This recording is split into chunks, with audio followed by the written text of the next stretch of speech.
Admission. So অ্যাডমিশনে তুমি কি ফলাফল করবা সেটার উপর ডিপেন্ড করে অ্যাকচুয়ালি তোমার কি বলে ফিউচারটা নির্ভর করবে।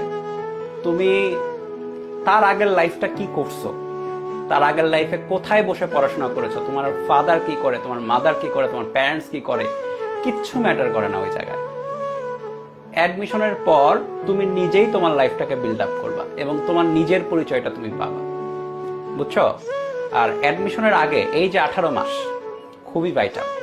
এখন হয়তো বলতে পারো যে ভাইয়া আইসেই জ্ঞান দেওয়া শুরু করছে, প্রথম দিন বলে জ্ঞানটা দিচ্ছে, পরের দিন থেকে জ্ঞানটা দিব না, পরের দিন থেকে একদম ক্লাস শুরু করব, ক্লাসের টপিক পড়াবো আর চলে যাব, ঠিক আছে? কিন্তু প্রথম দিনের জ্ঞানটা ইম্পর্টেন্ট, কারণ হচ্ছে ধরো তুমি অলরেডি ক্লাস 11-এ পড়ো, রাইট? তুমি আসলে কেউ না, ইউ আর নাথিং।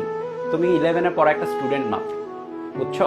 তোমার প্যারেন্টস কি করে ওটা ম্যাটার না, তোমাকে কিছু একটা হইতে হবে।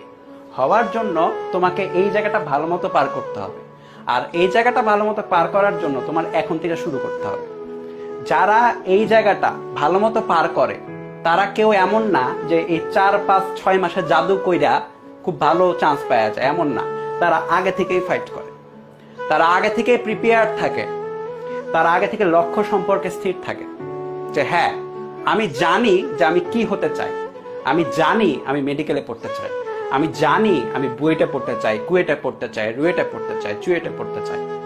জানে যারা আগে থেকে ফাইট করে।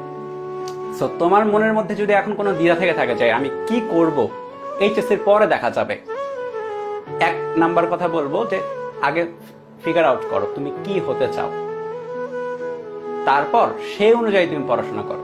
কারণ মেডিকেলে ভর্তি হতে চাইলে পড়াশোনা একটু আলাদাভাবে করতে হয়, ইঞ্জিনিয়ারিং এ ভর্তি হতে চাইলে পড়াশোনা আরেকটু আলাদাভাবে করতে হয়।